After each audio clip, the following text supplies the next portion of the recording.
기독교의 가장 핵심적인 중요한 절기입니다. 부활 사건은 기독교의 또 가장 중요한 그런 사건이기도 하죠. 예수님께서 말씀하셨어요. 나는 부활이요 생명이다. 나를 믿는 자는 죽어도 살 것이다. 살아서 나를 믿는 자는 영원히 죽지 않는다. 이것을 너희가 믿느냐? 라는 거예요. 여러분 믿으시죠? 주님께서 부활하신 그 부활의 놀라운 은혜와 능력이 있어요. 사망 권세가 어떻게 할 수가 없는, 빌라도의 명령에 의해서 봉인된 그 무거운 돌이 예수님의 그 생명을 가로막을 수가 없어요. 부활을 막을 수가 없어요. 그 무엇으로도 예수님의 생명을, 부활하심을 막을 수가 없는 거예요. 그 예수님의 놀라운 능력, 그 부활의 놀라운 능력, 그것을 막을 수 있는 세상의 그 어떤 힘도 권세도 없는 거예요. 여러분, 부활 사건, 이 해마다 돌아오는 부활절이지만 부활 사건에 담겨져 있는 아주 중요한 영적인 의미가 있어요. 부활이 상징하는 여러 가지 그런 메시지들 가운데 특별히 오늘 소망에 대한 메시지, 소망이라는 주제. 여러분, 부활 사건은 모든 인류에게 소망을 가져다 주죠. 이것은 비단 크리스찬들에게만 해당이 되는 게 아니에요. 세상의 모든 사람들, 어떠한 환경이든 어떤 문화든 어떤 시대를 살아가는 사람들이든지 다 소망을 갈망해요. 소망을 간직하며 살아갑니다. 아무리 성공을 하고 온갖 부귀영화를 누리고 호의호식을 하는 사람이라고 하더라도 간절한 소망을 품고 살아가게 되어 있어요. 특별히 우리가 지금 1년 넘도록 코로나 상황 때문에 너무너무 힘들고 지금 우울한 거예요. 온 지구촌에 예수 그리스도께서 부활하심에 대한 그 위로와 소망의 메시지가 사실 다른 어느 때보다 더 필요한 거예요.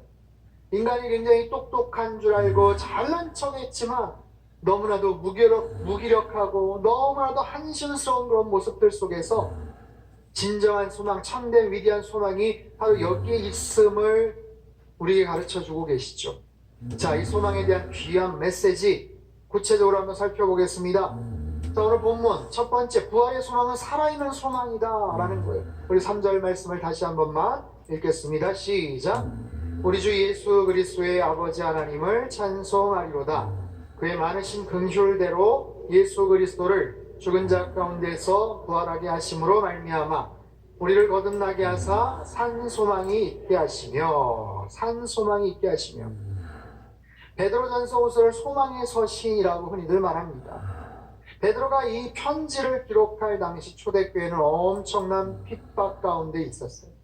어마어마한 핍박이 또 막 시작할 그런 즈음입니다. AD 64년 네로 황제가 그 아주 광기 어린 폭압적인 그 네로 황제가 그 당시에 로마 시내에 엄청난 화재가 발생을 했거든요. 어마어마한 화재가 발생을 했어요. 근데 이 네로 황제가 그것을 기독교도들의 소행이라고 누명을 씌웁니다. 그래서 많은 기독교인들을 탄압을 하고 목숨을 끊어요. 그 참혹한 그 상황과 그 로마 시대에 그 엄청난 피바람이 부는 그 현장에 베드로가 있었어요. 그래서 편지를 씁니다. 아하, 이 핍박이 그냥 로마 시내에서만 머물 게 아니라 아마 로마 제국 전체로 확장되겠구나라는 그런 생각하에 흩어져 있는 많은 교회들, 여러 교우들을 향해서 앞으로 장차 다가올 환란들을 대비해라. 그런 여러 가지 어려움과 환란과 역경이 앞으로 찾아오겠지만 그 속에서 우리들 소망의 메시지를 잘 간직하고 예수님만을 바라봐야 된다라는 그런 메시지. 가장 큰 소망, 부활에 대한 소망, 살아있는 소망, 예수 그리스도께서 우리와 함께 하신다, 부활하셨다는 승리의 선포예요. 여러분, 부활절이, 부활의 의미, 가장 중요한 의미가 바로 소망의 메시지죠. 소망이라고 말했어요. 소망. 근데 그냥 소망이 아니고 산 소망이다. 살아있는 소망이다. 현재 진행형이에요. 지금도 여전히 유효한, 지금도 누구에게 꼭 필요한 바로 살아있는 그런 소망. 과거의 어느 한 시점에서 딱 끝나버린 게 아니라 살아있는 여전히 유효한 그런 소망이 된다라고 말씀을 하세요. 여러분, 요즘 어떤 소망을 갖고 계십니까? 코로나19로 인해서 참 많이 답답하고 우울하고 속상한 그런 우리의 일상들, 이제 참 많이 지쳤어요. 힘들고 어려운 상황 속에서도 그래도 좀 소소한 일상의 행복을 좀 찾고자 하죠. 소확행. 소소하지만 확실한 그런 행복들. 우리 일상에서 좀 그런 행복들을 좀 찾아 누리고 싶은 그런 마음들이 있어요. 제가 엊그제 운전을 하다가 라디오에서 그 정은경 질병관리본부 청장 라디오 인터뷰하는 걸 좀 들었어요. 아나운서가 물어보더라고요. 청장님은 코로나가 좀 끝나면 종식이 되면 무엇을 좀 하고 싶으세요? 어떤 소망이 있으세요? 네, 그렇게 대답을 하더라고요. 좀 거리두기와 또 굉장히 바쁜 일정 때문에 되게 힘들었는데 가족들하고 편하게 같이 만나지도 못했는데 코로나 좀 끝나면 마음 편안하게 가족들 만나고 특별히 부모님 좀 찾아뵙고 싶다. 그런 얘기를 해요. 정말 그야말로 소확행이죠. 과거에는 너무나도 당연하고 뻔한 바로 그런 우리의 모습들, 그 일상이 다시 회복되기를 바라는 그런 소망들이 있어요. 평범한 우리 일상에서의 그냥 그런 소소한 소망들. 요즘 뭐 봄이 돼서 꽃이 피고 너무너무 아름답죠. 근데 이제 어제 오늘 또 이제 비가 와가지고 그 벚꽃이 졌을 것 같은데 아무튼 그런 소소한 우리 일상의 소망들을 품고 살아가곤 합니다. 하지만 그런가 하면 서울, 부산 지금 4월 7일 재보궐선거를 앞두고 그 후보들, 정당 후보들, 지지자들 간절한 그런 소망이 있어요. 간절한 그런 열망들을 갖고 있죠. 지난주에 수에즈 운하를 가로막고 있던 에버 기분호가 드디어 움직였죠. 처음에는 뭐 희한한 뉴스가 나 있네 라고 생각을 했는데 이거 굉장히 심각한 거예요. 여러분 뉴스를 통해서 보셨을 겁니다. 와, 얼마나 커요. 길이가 400m, 너비가 60m, 세상에 컨테이너가 한 2만 개가 올라가가지고 무게가 22만 톤. 어마어마한 그 컨테이너를 실은 배가 삐딱하게 비스듬하게 그냥 한쪽에 콱 박혀버리니까 움직이지를 못하는 거 아닙니까? 그곳에 그냥 몇백 척의 배들이 지나가야 되는데 다 그냥 뒤에서 기다리고 있고 정말 큰 염려와 걱정거리였는데 다행스럽게도 일주일 만에 다시 개통이 되었어요. 많은 사람들이 간절한 마음으로 마음을 졸이면서 지켜봤죠. 다시 개통이 되었지만 이 사고로 전 세계 해운업계가 입은 피해는 하루당 10조 2천억 원씩의 피해를 입었다고 합니다. 그 막대한 그 손실들, 그 피해 규모들 아마 법정에서 책임 공방이 치열해질 것 같아요. 그런가 하면 우리 장로님께서 기도해 주셨지만 지금 미얀마의 군부 쿠데타로 인해서 많은 사람들이 지금 민간인들이 희생을 당하고 있어요. 그래서 반정부군과 시민들이 힘을 합쳐서 지금 전면적인 내전의 그런 모습으로 확산될 조짐인데 TV를 보니까 막 평화로운 그 마을에 막 폭격기로 그냥 막 공격을 하고 잔혹한 모습들이 소개가 됩니다. 전 세계 많은 사람들이 빨리 민주화가 오기를 할 수 있는 희생자가 적은 모습으로 잘 끝나기를 간절한 그런 소망들이 있는 거예요. 여러분 우리에게는요 나 개인적인 아니 우리 가정 안에 뿐만 아니라 주변을 살펴봐도 참 많은 소망들을 가슴에 품고 살아갑니다. 그 중에는 정말 생명이 왔다 갔다 하는 막대한 재정적인 손실을 초래할 수도 있는 아니면 정말 정당의 운명이 걸린 절박한 그런 소망도 있고 그저 일상의 소소한 그런 희망들 회복에 대한 소망들이 있어요. 이런 간절한 소망들을 갖고 살아가는데 정말 확실한 그런 소망을 붙잡아야 될 거 아니에요. 그런데 그 중에는 잘못된 소망을 붙잡고 마치 썩은 동아줄 같은 엉뚱한 소망을 붙잡고 살아가기도 하는 그런 사람들이 있죠. 그 사람이 유명하다고 그 사람이 지식이 많다고 해서 헛된 잘못된 소망을 갖고 살아가는 사람들도 있어요. 여러분 인간은요 인간 내부, 인간 외부 어떤 것도 제대로 해결할 수가 없어요. 아무리 과학기술이 발달을 하고 첨단 문명 속에서 의료, 통신, 최첨단 IT 기술을 통해서 마치 무슨 유토피아를 건설하고 죽지 않는 불로장생의 그런 인생을 만들 수 있을 것처럼 큰 소리를 치지만 인간은 여전히 인간이에요. 여러분 눈에 보이지 않는 그 작은 코로나를 제압하지 못하고 정복하지 못한 채 그렇게 지금 계속 살아가고 있잖아요. 그 큰 배가 그냥 한쪽으로 탁 막혀버리니까 어떻게 하지를 못하고 그냥 쩔쩔매지 않았습니까? 물론 인간의 능력이 엄청나게 발달된 것은 사실이지만 여전히 인간은 스스로를 구원할 수가 없는 존재, 무력한 존재, 내일 일을 알지 못하는 존재, 그 죽음을 그냥 받아들일 수밖에 없는 너무나도 그렇게 무기력한 그런 인생입니다. 그렇기 때문에 우리에게는 소망이 필요해요. 소망, 참된 소망, 살아있는 소망, 헛된 소망이 아니라, 살아있는 소망과 반대된 죽은 소망이 아니라, 어떤 변수, 어떤 상황에 따라서 그것이 경감이 되거나 사라지거나, 그때는 통했는데 지금 변수가 생겨서 어쩔 수 없어요. 그런 어떤 부분적인 소망이 아니라 가장 완전한 소망, 가장 살아있는 소망, 우리에게 가장 완벽한, 가장 위대한 소망을 주신 분이 바로 예수 그리스도시고, 그분이 사망 권세를 깨뜨리시고 부활하셨음을 우리는 분명히 믿습니다.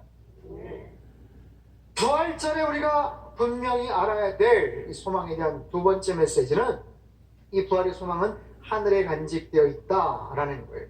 우리 4절 말씀, 우리 큰 소리로 한번 읽어볼까요? 시작. 썩지 않고 더럽지 않고 쇠하지 아니하는 유업을 잊게 하시나니 곧 너희를 위하여 하늘에 간직하신 것이라. 자, 여러분, 소망이라는 것은 뭡니까? 미래에 대한 기대죠. 아직은 이루어지지 않았어요. 장차 이루어졌으면 싶은 어떤 특정한 결과, 어떤 축복된 상태, 그렇죠. 그 소망을 간직하면서 열심히 우리는 노력을 하며 살아갑니다. 열심히 돈을 벌고 일을 하고, 학생들은 공부를 하고, 지금은 힘들지만 어렵지만 땀을 흘리지만 미래를 향해서 열심히 소망을 품고 살아가는 거예요. 현재 모든 고생하는 것, 어려운 것, 애로사항들, 눈물들 다 참고 견딜 수 있는 것이 바로 미래에 우리가 얻게 될 바로 그런 소망 아니겠어요?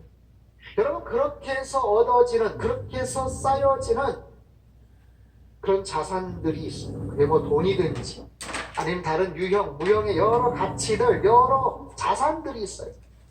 그래서 오늘 본문에서는 유업이라고 표현을 합니다. 유업이란 유산이죠. 유산. 물려받게 될, 상속받게 될, 장차 내가 누리게 될 그런 소득이에요. 그것을 생각하고 기대하면서 인내하는 거죠. 그런데요, 이 땅에서의 모든 종류의 유업은 문제가 생길 수가 있는 거예요. 어떤 문제?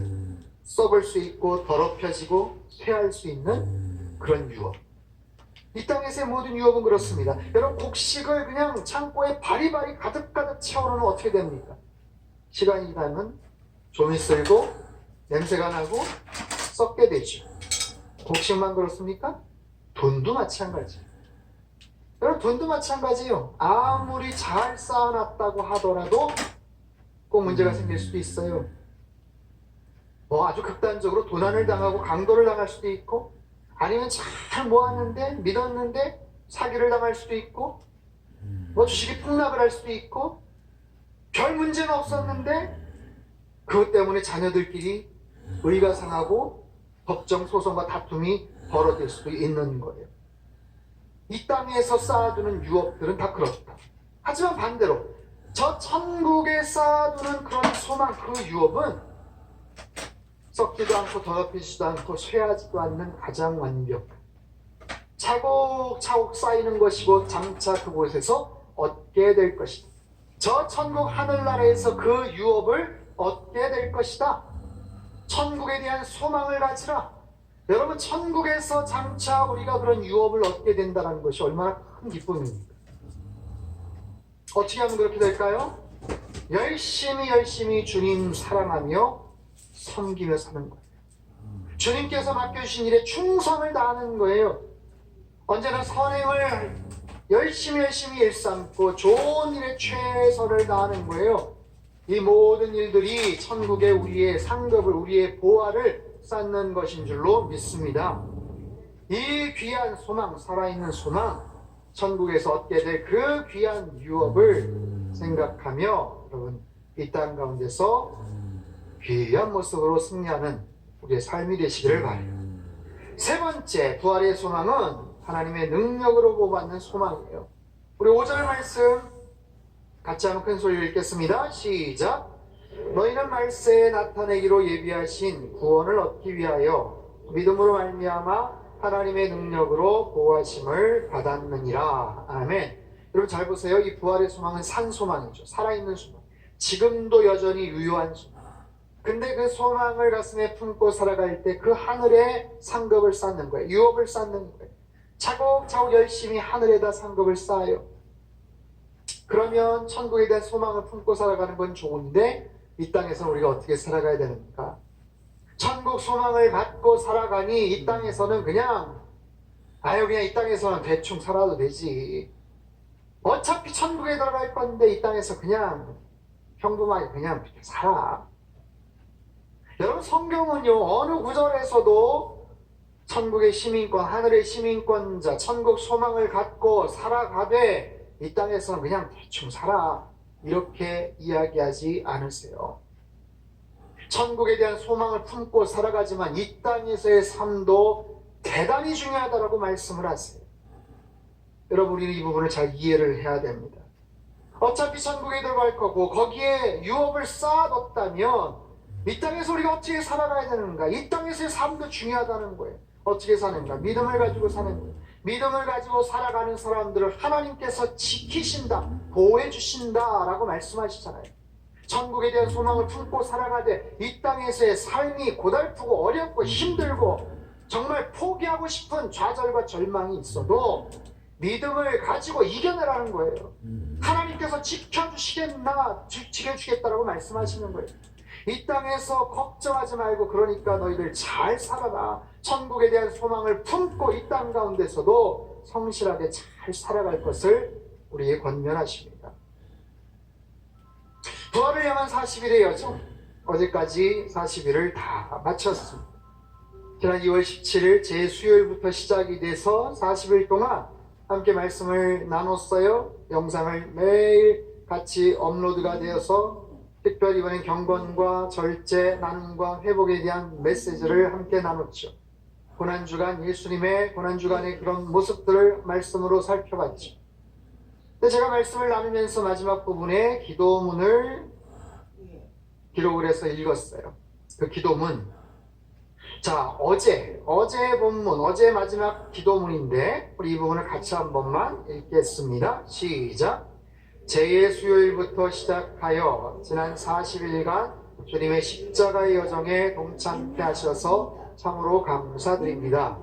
경건과 절제, 나눔과 회복의 삶의 아름다운 방향과 목적을 깨닫게 하시고 고난주간 주님의 십자가의 여정에 동행하게 하시니 감사를 드립니다.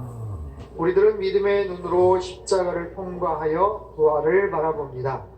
우리로 시간 저 너머에 있는 영혼을 보게 하여 주옵소서. 십자가 너머에 승리의 면류관이 기다린다는 것을 알게 하시고 부활의 소망 속에서 이 땅을 살아가게 하시되 우리에게 주신 약속 곧 주님께서 세상 끝날까지 우리와 함께 하신다는 것을 기억하게 하옵소서. 언제나 주님의 제자로 부활의 증인으로 하나님 나라에 들어갈 때까지 주님의 영광을 위해 쓰임받는 된 인생들이 되게 축복하여 주옵소서. 아멘. 여러분 우리 일상은 너무나도 중요합니다. 우리의 하루하루가 쌓여서 우리의 시간이 쌓여서 우리의 전 인생을 결정을 짓죠. 근데 우리의 하루하루가 영원이라는 하나님의 시간과 연결이 되어 있어요.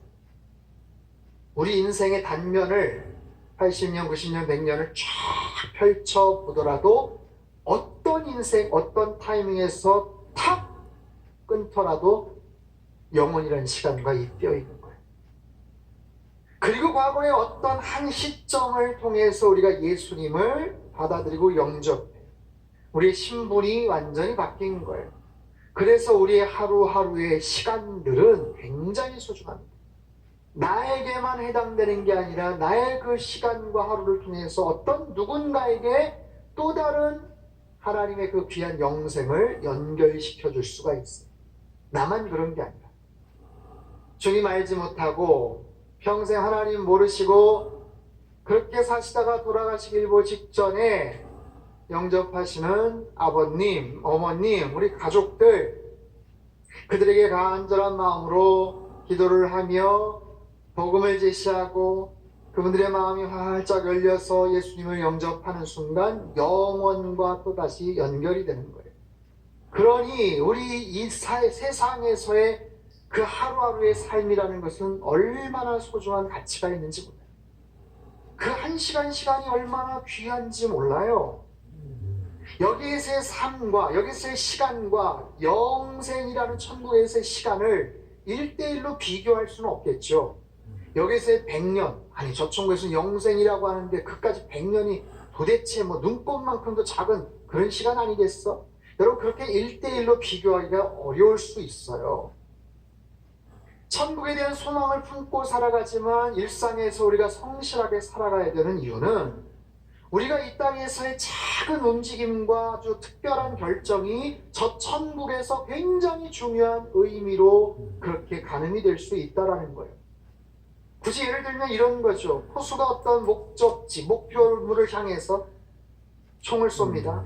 겨누는 거예요. 저 먼 발치는 사냥감을 향해서 겨누어요. 거리가 얼마가 될지 모르지만 포수가 생각하는 그 거리를 측정하는데 여기서 조금만 방향이 바뀌고 조금만 시선이 틀어져도 수백 미터 떨어진 곳에서는 훨씬 더 많은 격차가 벌어지는 거예요. 여기서는 정말 미세한 불과 몇 미리 차이에 불과한 그런 차이지만 여기서 조금만 움직임이 저 먼 거리에서는 엄청난 격차가 벌어질 수도 있는 거죠. 그렇기 때문에 하나님께서 우리에게 허락해 주신 이 하루하루의 시간은 절대로 무의미하게 보내서는 안 되는 그런 시간들이에요. 저 천국에 대한 소망을 품고 살아가되 이 땅에서의 삶을 굉장히 의미 있게 가치 있게 성실하게 살아가야 된다라는 거예요. 가장 소중하게 가장 의미 있게 살아갈 수 있는 최고의 비결은 바로 믿음을 갖고 살아가는 겁니다. 우리 안에 믿음을 소유하고 살아가는 것, 믿음의 전당, 히브리서 말씀을 통해서 시리즈로 설교를 했지만 여러분 우리 안에 있는 믿음, 특별히 어떤 믿음이요? 예수님께서 부활이요 생명이시다라는 분명한 믿음. 그 믿음이 있을 때 하나님께서 우리들을 언제나 지켜주시고 보호해 주신다라고 약속을 하세요.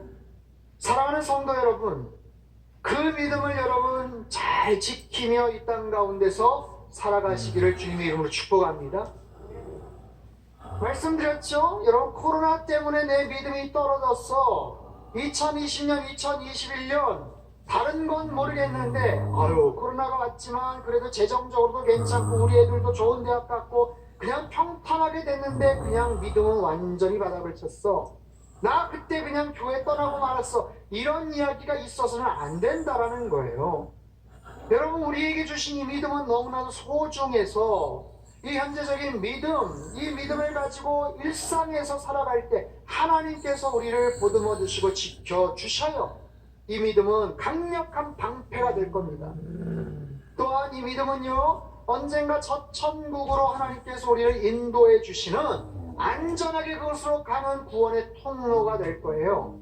그리고 또한 이 믿음은 저 천국에서 우리가 지금까지 잘 차곡차곡 쌓아두었던 그 유업을 고스란히 받아 누릴 수 있는 승리의 생명의 면류관의 역할을 또한 하게 될 겁니다.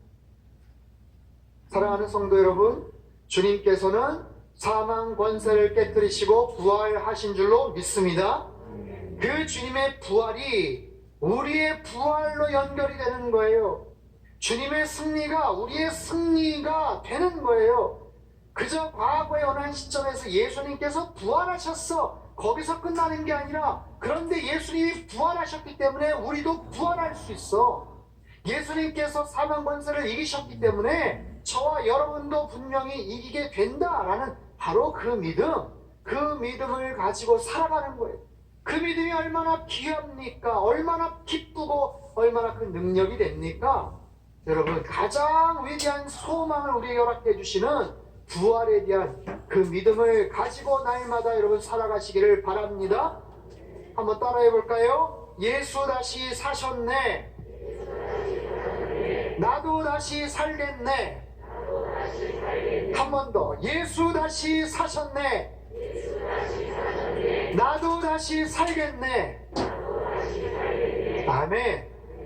부활의 믿음이 부활의 능력이 되고 그 능력으로 인해서 우리가 소망을 품고 이 땅을 살아가되 믿음을 가지고 살아가는 것, 주님의 보호하심, 하나님의 보호하심 속에서 언젠가 저 천국에 들어가서 천국에 쌓아둔 영원한 그 유업들을 받아 누리게 될 여러분 그날을 소망하면서 이 땅 가운데서 지치지 마시고 포기하지 마시고 두려워하거나 절망하지 마시고 날마다 부활 신앙으로 승리하며 살아가시기를 주님의 이름으로 축원합니다.